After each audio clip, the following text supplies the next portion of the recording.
Good morning, Dubai. Welcome to yet another episode of the Lovin Daily with me and Casey. But Casey will be joining us by the end of this week, so because she's on a temporary leave, and I am counting down the minutes to when she's back on the show, back in the office, because it's just like I want her back. Anyway, so today's stories that we'll be talking about is that Dubai restaurants no longer need to be covered during fasting hours. Sheikh Mohammed urges the public to donate this Ramadan, and Dubai residents come together to save a life on Hessa Street. Now, I was thinking, how to get into the show and the small talk and stuff. Like, what do I just start off with? But I thought, you know what? Why not put Alibaba on the spot and start off with a fun, cute little game of this or that? So I'm gonna ask Ali, this or that. Are you ready? Just 3, 4 questions. Go for it. Okay. Baklava or tacos? Oh, they're two different things. Come on. Choose. Tacos. I can live without baklava. I remember once Ali was like, baklava is his favorite dish, and then tacos are his like. Yes, but you gave me tacos. You gave me tacos are like food and sweets. They're two different. I know, like sweets for the rest of your life or tacos for the rest of your life. Tacos. At least I can benefit from tacos. I mean, yeah, it's got kind of all the nutritional requirements. Exactly. Okay, mountains or beaches? Beaches. I don't like to go on mountains. You don't like mountains? No. For me, it would be the opposite. Actually, I've run out of questions. Okay, so movies in the theaters or movies at home? Oh.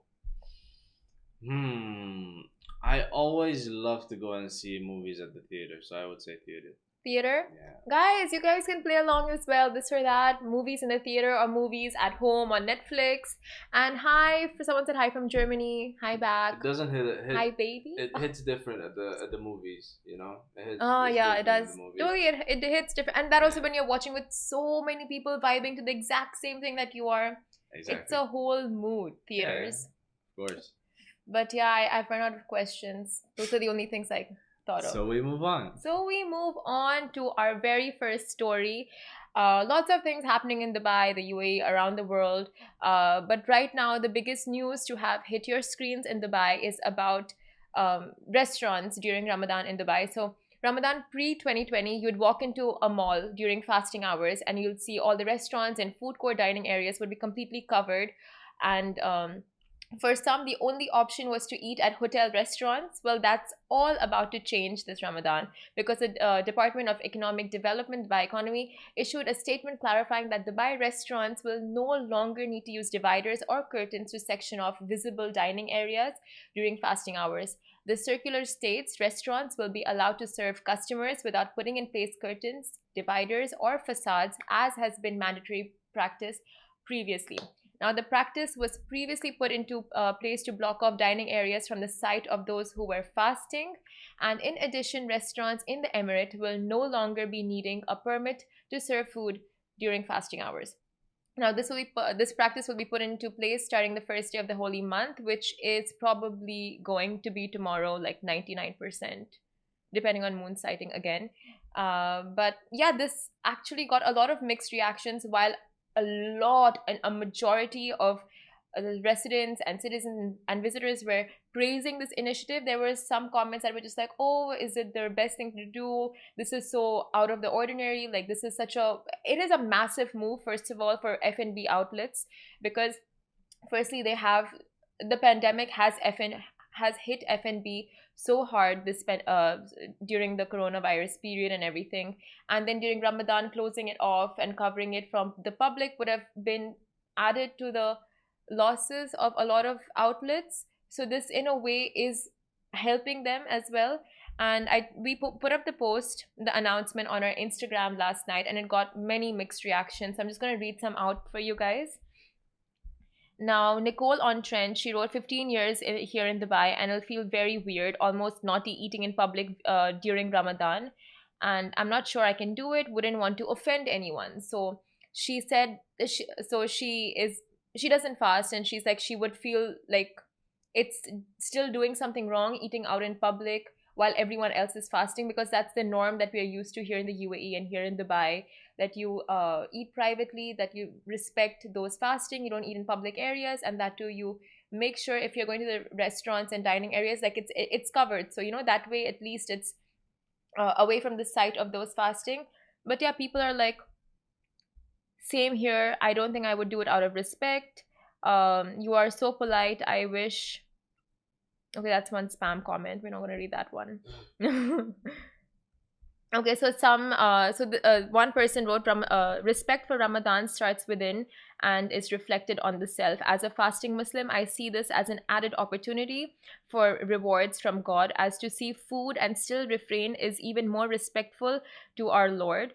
Ramadan and Islam is not about the outer and external, but the internal dialogue with Allah and the relationship with the Quran. Let's keep our perspective within ourselves. So a lot are saying that during fasting and Ramadan, the whole point of it is to refrain from urges.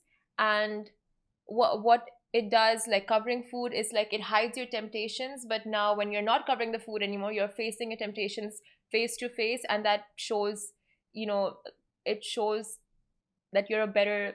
I don't know. It shows better self control when you see it and you're still avoiding your temptations. So a lot of mixed comments on that. Let us know what you all think. Overall, it's a great move for F&B outlets. But yeah, do let us know in the comments on Facebook, YouTube, Instagram what you guys think. Hi from Indonesia and Russia. Good morning. Okay, so we'll move on to our next story.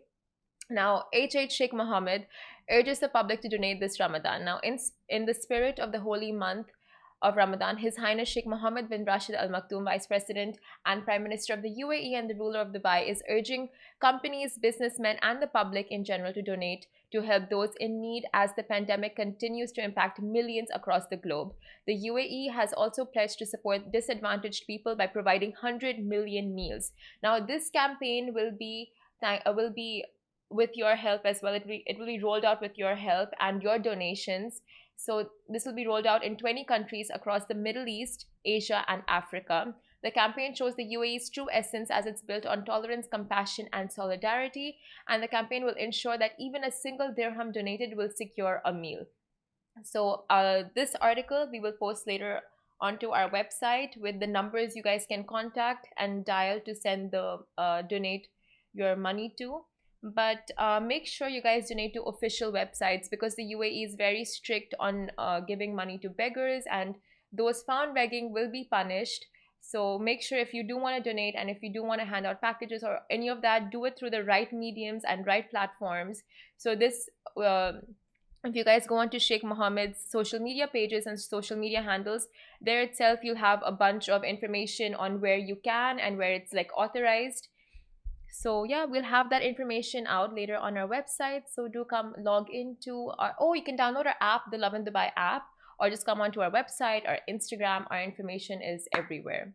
Everywhere. Yes. Right, you are. Oh, thank you. That was on Instagram. Someone validated my statements. Love that. Thank you. Need that. Sorry? It's really good to get validation. Some people go like, you don't need no validation, but sometimes, time to time, you do need validation, especially, from your colleagues, bosses, parents, I guess. Next, yeah. Moving on, this is a very cute story. Now, Dubai residents come together to save a life on Hessa Street. This happened yesterday morning, Sunday morning. Now, there's nothing like when the community comes together to help the defenseless, and the Dubai resident shared his incredible kitty rescue story with Love in Dubai, and boy, you can definitely sleep better knowing that there are still some good folks like this out there who are out helping, those that are helpless, like animals, kitties, doggies. Now, Dubai-based resident Daryl Davey, who works for Metrical Developments, who we have worked with, stopped his car instantly upon witnessing a kitty stumbling across Hessa Street, and shared the entire experience on his Instagram stories. Now, the expat explained how the kitty jumped into the this word, it's chassis of the car, right? Chassis, because it's spelled as chassis, and it's not chassis, it's chassis. What is it? Chasey. I'm gonna call it Chasey. Like we call it chassé. Like Chassis. It's like the bottom of the car. If that falls off, your car is mostly done for. yeah, Yeah. if your chassis is gone, then yeah, Yeah. That yeah, means your car is just gone. yeah. You can't even sell it. It's like spare parts. Yeah. It's done. Well, the kitty jumped into that part of the car and became helplessly trapped. And now the frail kitty could be in the video that you're seeing beside us. If well, you can't hear the volume there, but if you go onto our Instagram and check out our reels, we've posted the video there, and the kitty can be heard meowing non-stop in utter panic mode. And the cat was eventually rescued with the help of two other men. So that's really sweet, who Daryl referred to as good citizens and good Samaritans. And seeing as to how the little one didn't look so healthy, the aforementioned decided to take him home and monitor the kitten's health. Probably took him to a clinic as well to get him checked up.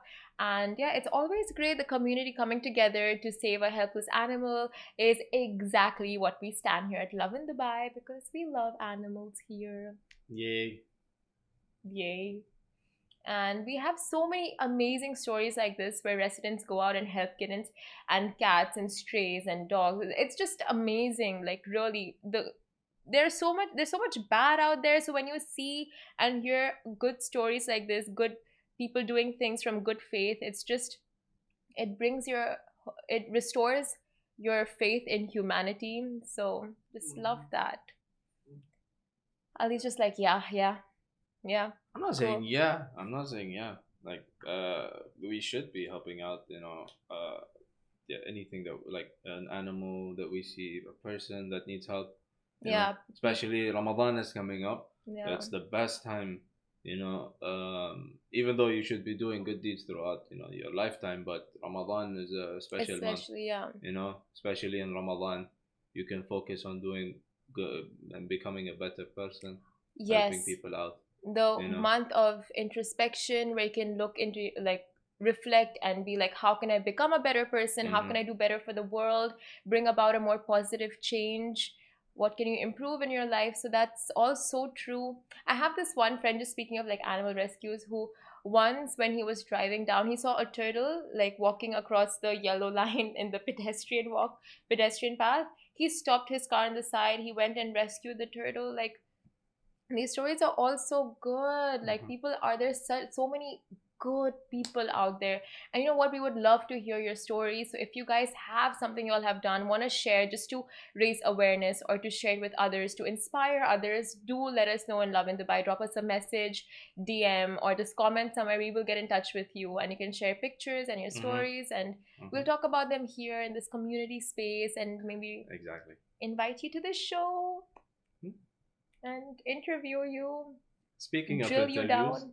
What? speaking of interviews, Speaking of interviews, yes, we have Rendalati what? coming up next. Who? Rendalati.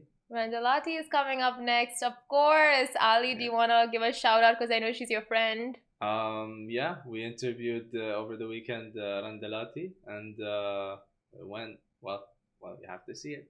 Yeah, you have to It was an see amazing it. interview. It was an amazing interview. Yeah. Well, I'm excited to see it as well. So this was interviewed over the weekend, and we're gonna play it live for you right after a short break. So keep watching, and that's all for me. You guys can catch us again 8:30 a.m. every single day except for Fridays and Saturdays, when we go live at 9 a.m.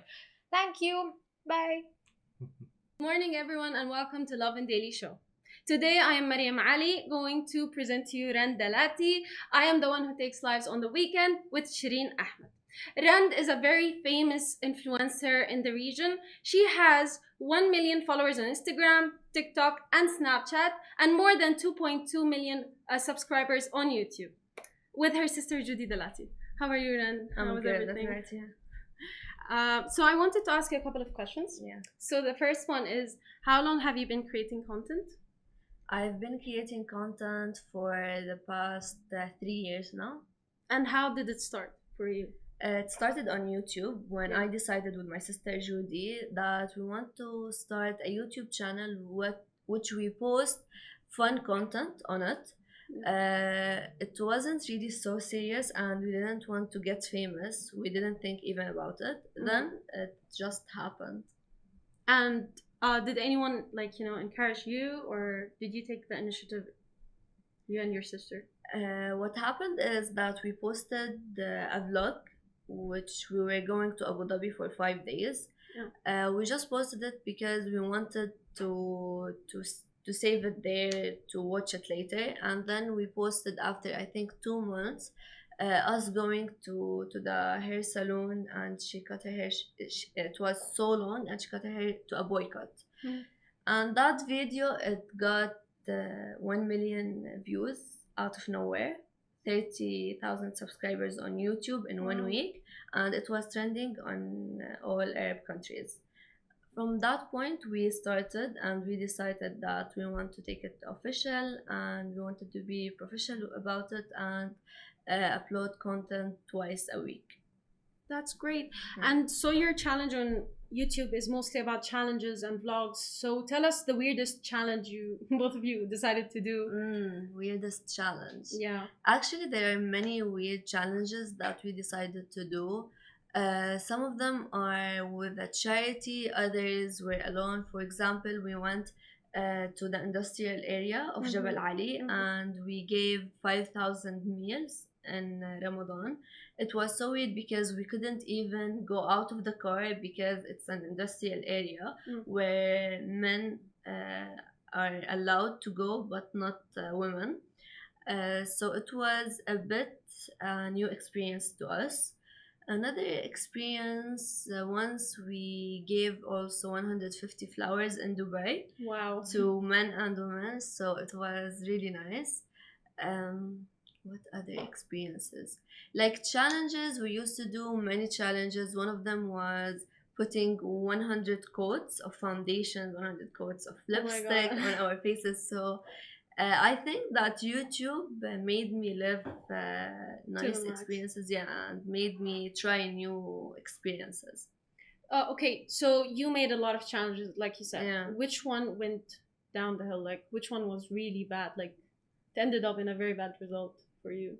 The 100 coats, it ended up in really bad situation for both of us. Other than that, maybe like for example, once we went to a makeup shop in Dubai, and we gave each other 60 seconds to buy whatever we want, and it ended up in 16,000 dirhams.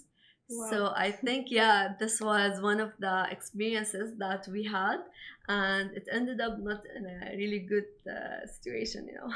Okay, so you said that you have went to Dubai and all, like you are in Dubai and all of that, and you went to the mall. So of course, since you're very famous here, you met some of your fans. So can you speak to us about like the experiences of meeting fans? If you have any, like, the best experience and the worst experience with a fan. Okay. That's a very long question. So one of the best experiences with fans is that when you see them, of course, when they are happy when they see you.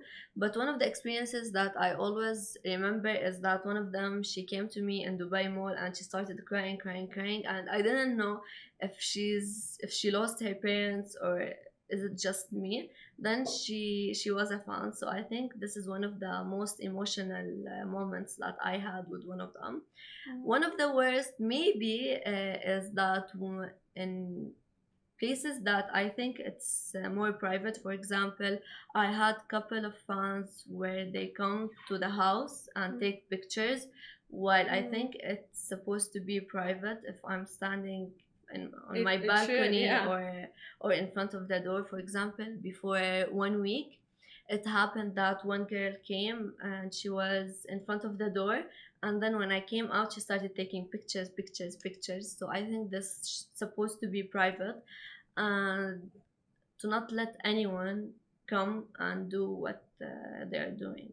I agree with you. So my next question would be related to this one. The fact that you are very known, and we are aware that being an influencer is something really great for you, like you said, and you feel very emotionally, happy about it and all of that.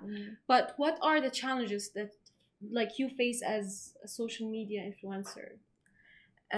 One of the most difficult challenges that I face is to come up with the new challenges and trends, because if you don't follow the trends these days, no one would really care, and you should always being a content creator, you should always follow what's trending, and for example, UAE or the Middle East in general, because people are interested in.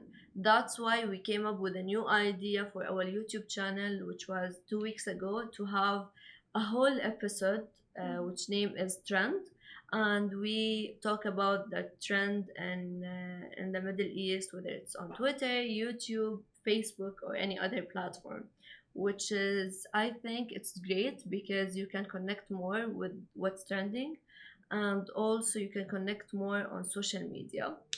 Other than that, whatever trending, for example, on TikTok, Yeah. I like TikTok so much, and it was one of the fastest platforms, because I was always following the trends. Whatever is trending, for example, whatever challenge, whatever hashtag was trending, I was following it. So I think this is one of the most hard challenges, being a content creator, I to come agree. up with new ideas. For example, imagine that you have to post 2 episodes per week on YouTube. I know it's So, exhausting. so it's like 8 ideas per week, which you have to come up with, and you have always to think about new stuff to talk about. I agree with you. So now that you graduated from the university and all of that, do you have other plans than creating content on social media? Actually, yes, I'm starting my own business, which I didn't even reveal Oh, wow. yet. Exclusive. So- Exclusive. Yeah. So I'm starting my new business. This is it. And also on the side, I have an advertising and media company, which I'm also working on. But this is also exclusive. I didn't even talk about it yet on social Love and media. Daily. Because I never said, or I never talked about that I have a company in Dubai. Yeah. So yes, this is where I spend most of my time, and people ask me, because I take stories in Yeah. the company. So people always ask me, "Where are you working?" Which I'm no, You're it's like, my company, "Mm." but I don't really take it so personal to talk about it. Which is something it's your right. Like, Yeah. you need your, privacy and Yeah, personal because space. what I do is to create content. So I think that I shouldn't every day go, "Oh guys, I'm in my company, so this is what I do today to help my clients to Yeah, I produce agree with content," you. for example. Yeah. So I don't mind talking about it, but I didn't have the chance. This is my first time to have the chance to talk. "Oh guys, I have a company." But for Love and Daily, the yeah. business, it's so personal. It's Yeah. something for my name, which I'm currently working on. So I agree with you. You have the right to keep it personal, and I'm sure 100% the fans will, respect that. Yeah. So I wanted to ask you, as a vlogger and a content creator, like you said, you have your own company and all of that to create, content. So do you think Dubai had helped a lot, or how did living in Dubai affect it? Being a content creator or being a company? Both. Okay, so having the company to start off with it helped a lot, because as you know, there are many clients in Dubai, and because the company's category is about advertising, media, digital media, Mhm. so it helped a lot, because wherever you go in Dubai, which is so great, you see people filming, you see businesses that want to grow more, you see investors. So I think this is one of the best chances that Dubai give. Being a content creator, it's also great because you can go to many places to try. For example, in other countries, you do not have this luxury of new experiences and new places to try every day. Mhm. And also, there are many content creators in Dubai, which also helps to have more collaborations with these people, which I think it's also great, and it's one of the best parts of the world to live in, actually. Yeah, I agree with you. I cannot agree more. Okay, so I wanted to ask you, since you brought up the fact that there are a lot of, like, social media influencers here and all of that. How would you describe the community of social media influencers here? The community of social media influencers in general, or is it the community of social media influencers In the region. So is it in UAE or in the region in general? In the region in general, and then maybe more specific in UAE? Actually, Mm-hmm. uh, The beef. The beef. Yeah. so actually, some of them are really nice, and some Yeah, of them are really so. I don't know how to talk about it, but because um, we live in a place. I'm not talking about Dubai. I'm talking about the region in general, because content creators, some of them, or let's say maybe the influencers, celebrities at all, Yeah. they're some of them are fake. Yeah. So this is one of the biggest problems that we face.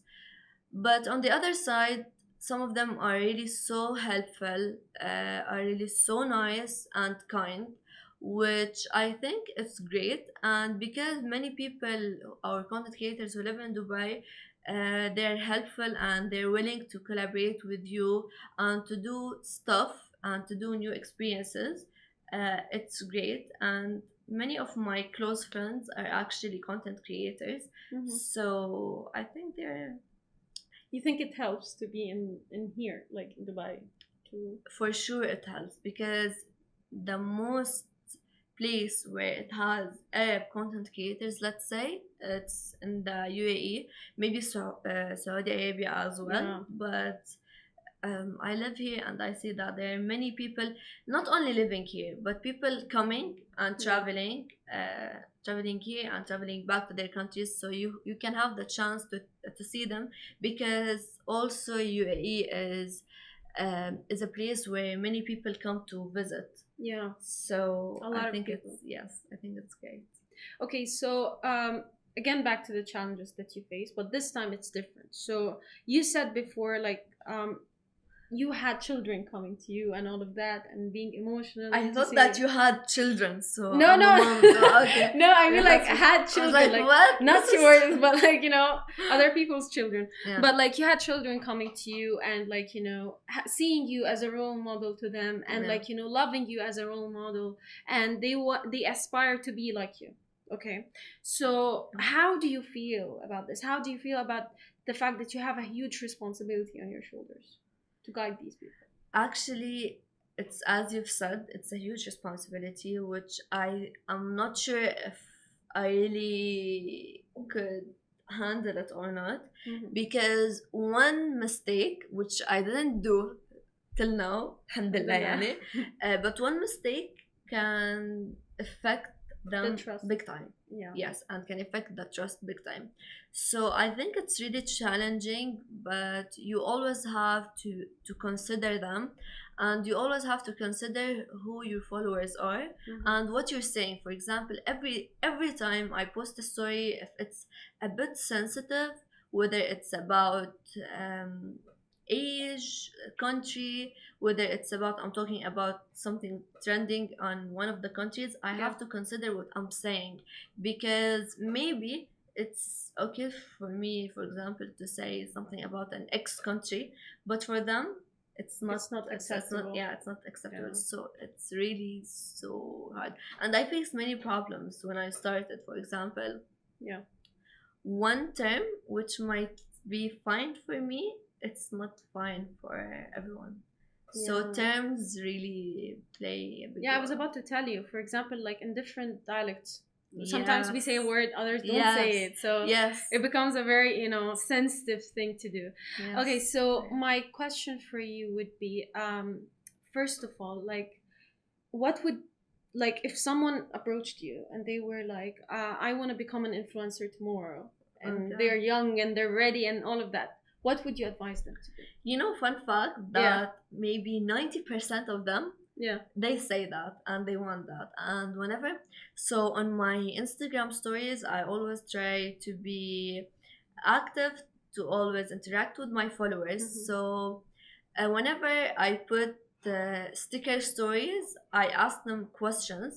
So they say that, for example, if the question today is, what is your dream, which I asked many times, Yeah. they say, I want to be famous, I want to be a YouTuber, I want to be a content creator, I want to be an influencer.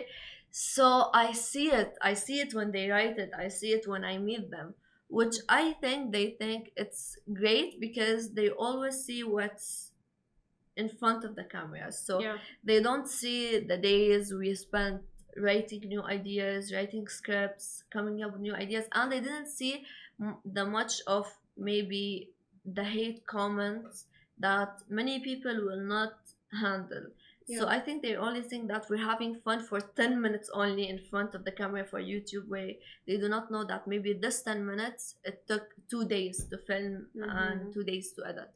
So So you yeah. think social media or being an influencer is not for everyone? It's for sure it's for everyone to try, Yeah. but it's not for everyone because maybe it's not your passion. For example, today I might like to watch Grey's Anatomy, for example, but Yeah. I wouldn't like to be in their position cutting bodies or anything. Yeah. So I can try it and I can still go and study and to be a doctor at the end, but I know that I wouldn't handle it. I wouldn't handle the much of pressure that it has. So that's it. I think everyone should try it, but Not everyone can will handle like it. Yes. Okay, so my last question for you, and I'm very curious to know since Oh, yeah, guys, fun fact that I do not even know the questions. I came here and she didn't tell me anything. I was like, I'm like I don't know. pushing them on her. Yeah. So I just want to know, would Dalati change her style in social media or on YouTube and create something new? For example, would you change the challenges and the vlogs for conspiracy theories, for example? Like change your style? Actually, Yeah. okay, I will Tell talk me. about it. I'll talk about it because my Okay. followers know that on YouTube. Yeah. For example, that last year Yeah. I stopped posting any content on YouTube for 5 months, Mm. and I was preparing for a new content, Yeah. which is it's twice a week. Mhm. The first episode we do interviews with people, Yeah. which we do not even tell them that we're gonna ask them these questions. For example, we just bring a table, a chair, we let them sit in these chairs, and then we ask them questions. The first episode was about bodies. For example, we asked them, "Do you like your body? What do you hate about your body?" And we we listened to them, and apparently many of them started crying, and many of them are insecure about their bodies. Many of them they want to do plastic surgeries to change their bodies.